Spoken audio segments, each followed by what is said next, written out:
Salam kerahiman. Hari ini 25 April kita akan baca dari 3 nomor.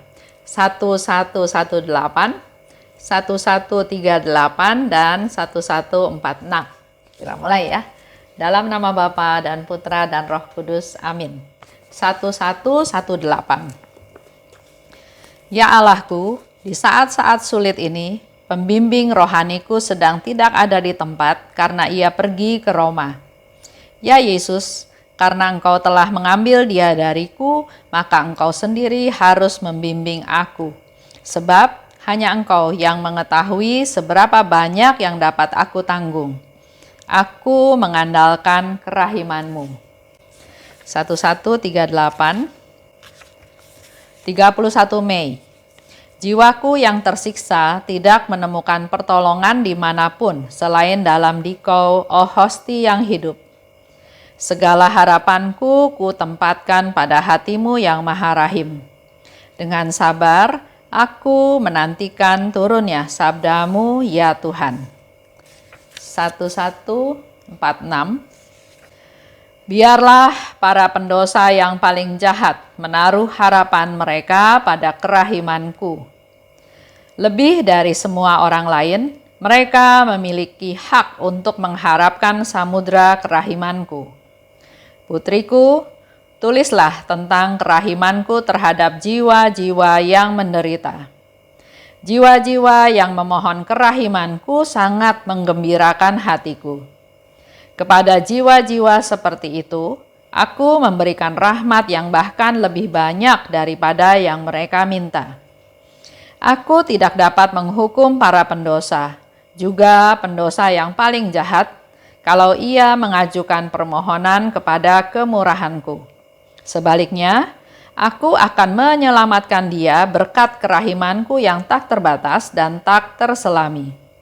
Tulislah, sebelum aku datang sebagai hakim yang adil, terlebih dahulu aku akan membuka lebar-lebar pintu kerahimanku. Dia yang tidak mau masuk melalui pintu kerahimanku, harus masuk melalui pintu keadilanku. Ya Allahku, di saat sulit ini, waktu itu ya Suster Faustina tahu Bapak pengakuannya sedang pergi ke Roma. Kalau dia sedang mengalami masa sulit, butuh bantuan, butuh support, butuh menceritakan apa yang dia alami, biasanya dia berkomunikasi dengan Bapak pengakuannya. Tapi pada waktu itu ternyata Bapak pengakuannya sedang pergi ke Roma. Oleh sebab itu, dengan gampangnya dalam tanda kutip, Suster Faustina bilang, Engkau telah mengambil dia dariku, maka Engkau sendiri harus membimbing aku. Ya. Jadi begitu akrab, begitu dekat antara Suster Faustina dan Yesus sehingga dia bisa berbicara seperti itu. Yesus, Engkau sih ambil Bapak pengakuanku, jadi Engkau harus membimbing aku ya. Jadi begitu indahnya, begitu dekatnya relasi mereka. Maka Engkau sendiri harus membimbing aku, sebab hanya Engkau yang tahu seberapa banyak dapat ditanggung. Mungkin orang lain memang nggak tahu. Kita sendiri pun kadang nggak tahu seberapa kuat kita bisa menanggung, sehingga banyak orang yang bilang, aduh Bu Esther, saya sudah nggak sanggup lagi.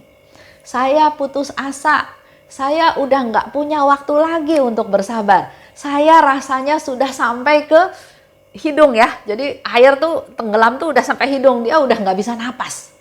Begitu dia menghadapi masalah-masalah itu dengan perumpamaan seperti itu. Tapi saya selalu bilang sama mereka bahwa Tuhan tahu kemampuan kita masing-masing. Jadi kalau kita masih mengalami hal tersebut, artinya kita masih mampu. Itu yang harus dipegang. Jadi bukan udah tunggu berapa tahun, sudah menderita berapa tahun, sudah tidak ada harapan. Bukan itu yang jadi pikiran, tapi selama kita masih mengalami hal tersebut, tantangan tersebut, maka saya masih mampu. Karena Tuhan sendiri yang bilang, engkau tidak akan dibiarkan jatuh tergeletak. Tuhan tahu batasnya sampai di mana ketidaksanggupan kita. Kalau sudah sampai mendekati ketidaksanggupan itu, Tuhan pasti turun tangan. Tuhan pasti memberikan solusi, memberi kekuatan lagi yang baru. Jadi kita jangan pernah meragukan kepercayaan kita pada Tuhan, bahwa Tuhan tetap tidak akan membiarkan kita jatuh tergeletak. Suster Faustina katakan, aku mengandalkan kerahimanmu. 11:38 terjadi 31 Mei. Jiwaku yang tersiksa tidak menemukan pertolongan dimanapun. Sama ya seperti kita juga. Kalau kita mengalami suatu penderitaan, suatu siksaan, sering kita berusaha mencari solusi, mencari jalan untuk menghibur diri, untuk keluar dari permasalahan tersebut. Tapi di sini Suster Faustina katakan, dia tidak menemukan pertolongan dari manapun selain dalam Dikau, oh Hosti yang hidup. Dia mengandalkan Tuhan di dalam Hosti yang hidup. Mari kita juga belajar dari Suster Faustina mengandalkan Tuhan, menerima komuni kudus setiap hari. Dulu ya, belum masa pandemi, kita rutin bisa ke gereja pagi, bisa menerima komuni kudus. Tapi dengan masa pandemi seperti sekarang ini, banyak hal yang nggak bisa kita lakukan juga. Tapi bukan berarti nggak bisa, tapi ada solusi, ada cara lain. Kita bisa ikut perayaan Ekaristi, live streaming, ya walaupun menerima komuni batin, tapi kita imani Tuhan hadir, Tuhan memberikan tubuhnya, Tuhan memberikan darahnya, Tuhan mengampuni dosa-dosa kita, dan Tuhan tak henti-hentinya menyalurkan rahmat-rahmat yang kita butuhkan. Segala harapanku kutempatkan pada hatimu yang Maha Rahim. Jadi yang menjadi sumber pengharapan dari Suster Faustina adalah hanya Tuhan Yesus satu-satunya. Dia nggak berharap dari kiri kanan. Dengan sabar aku menantikan turunnya sabdamu. Jadi kita nggak mendesak Tuhan ya, tapi dia katakan dengan sabar. Kalau hari ini Tuhan sudah berkata, sudah memberikan solusi, sudah memberikan jalan keluar, oke. Tapi kalau belum, Suster Faustina katakan dengan sabar. Nah ini juga boleh menjadi masukan buat kita semua. Kita sering desek Tuhan ya. Tuhan, udah lama nih, saya sudah berdoa, saya sudah bernovena, saya sudah banyak melakukan hal. Kok kayaknya doa saya belum dijawab? Suster Faustina katakan dengan sabar aku menantikan sabdamu. 11:46. Biarlah para pendosa yang paling jahat mengandalkan kerahimanku. Kembali lagi Yesus memberikan suatu sarana, suatu solusi untuk orang yang paling jahat pun dia tetap memberi kesempatan untuk bertobat, untuk menjadi orang yang baik, orang yang benar, yaitu dengan cara mengandalkan kerahimanku. Biasanya di dalam kata-kata dalam diary itu Yesus katakan untuk pendosa yang malang. Tapi di 11:46 ini Yesus katakan untuk pendosa yang paling jahat. Udah jahat kebangetan ya. Mereka juga mempunyai hak. Bahkan di diary dikatakan mereka mempunyai hak, terlebih mempunyai hak untuk menerima kerahimanku. Jadi mereka punya hak yang lebih dulu. Jadi kalau saya suka gambarkan, kita ke dokter, ambil nomor kan untuk masuk ke ruang periksa dokter berdasarkan urutan nomor. Kalau saya sakit flu, saya dapat nomor 1. Tapi kemudian datanglah orang yang sakit parah, ya udah berdarah-darah. Dia dapat nomor 10. Apakah suster itu akan panggil saya karena saya nomor 1? Dokter itu pasti akan melayani si yang sudah luka parah itu, yang nomor 10. Dan saya harus mengalah. Itulah kerahiman Tuhan. Dikatakan orang yang berdosa lebih berhak untuk menerima kerahimanku daripada yang lain. Siapa sih pendosa yang paling jahat? Ini contoh-contoh aja ya, saya juga nggak tahu persis ya, tapi contoh-contoh aja. Misalnya pemimpin agama Yahudi waktu zaman Yesus disalib. pemimpin agama Yahudi, dia tahu persis dari kitab Taurat, dari kitab-kitab yang dia baca bahwa akan ada juru selamat. Tapi justru pemimpin agama Yahudi itu justru yang memerintahkan untuk membunuh Yesus. Merekayasa sedemikian rupa sampai Yesus itu dianggap penjahat yang berat. Dianggap menghujat Allah dan harus disalib. Padahal mereka tahu juga aturannya ya, bahwa mereka itu nggak boleh membunuh. Tapi justru melalui tangan mereka, mereka membunuh. Contoh lagi, orang yang paling jahat misalnya, itu putih. Tapi dia katakan itu hitam, karena untuk kepentingan dia. Atau sebaliknya, itu hitam, dia katakan enggak, itu putih. Karena kalau dia sebut putih, maka itu menguntungkan dia. Nah itulah sebetulnya orang-orang yang paling jahat. Mereka sadar yang mereka lakukan itu salah. Tapi egonya, kesombongannya, kekuasaannya, itulah yang menyebabkan dia bisa memutarbalikkan fakta seenaknya. Mari kita berdoa buat mereka supaya mereka sadar bahwa mereka itu jahat. Supaya mereka bertobat dan mengandalkan kerahiman Tuhan. Karena dengan kejahatan mereka, begitu banyak orang yang jadi korban. Karena pemutarbalikan fakta tersebut. Putriku, tulislah tentang kerahimanku terhadap jiwa-jiwa yang menderita. Tadi jiwa-jiwa yang paling jahat. Sekarang Yesus juga peduli pada jiwa-jiwa yang menderita.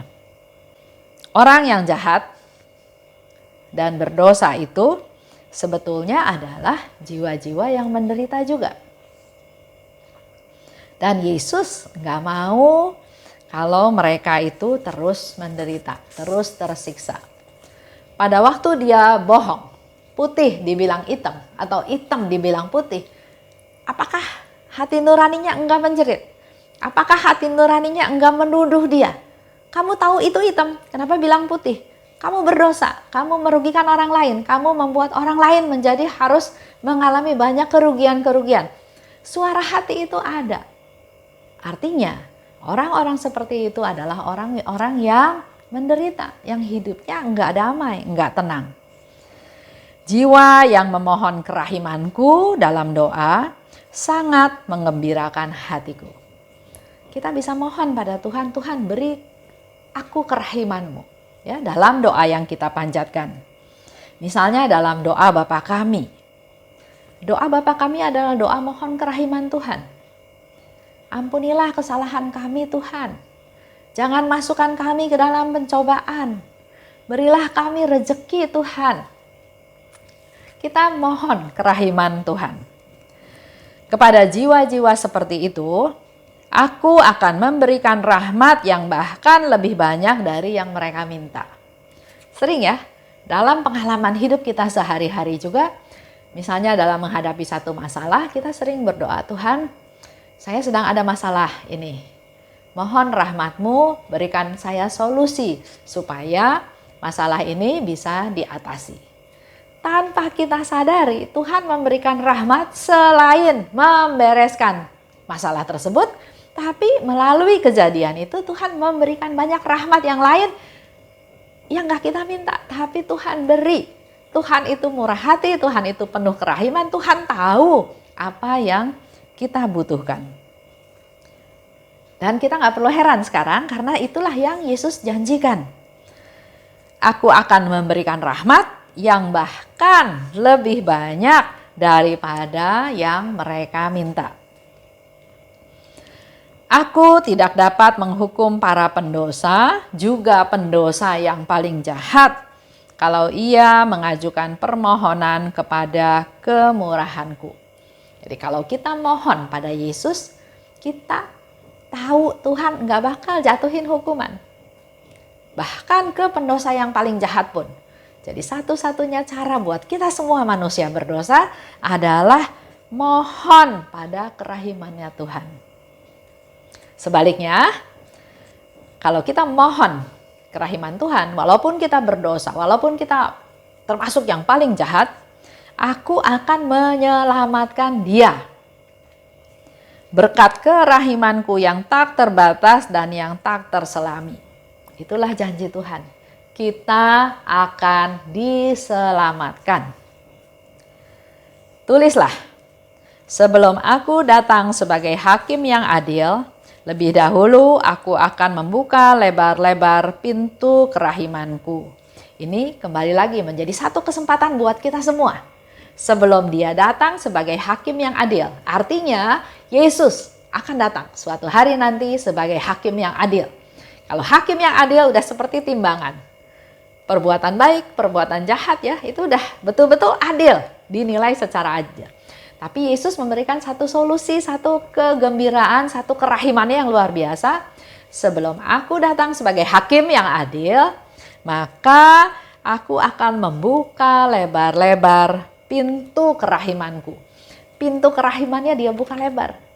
Pengampunannya, belas kasihannya, pengertiannya, mengerti ketidakberdayaan kita, kedosaan kita, semua itu Yesus buka. Pintu kerahimannya dia buka.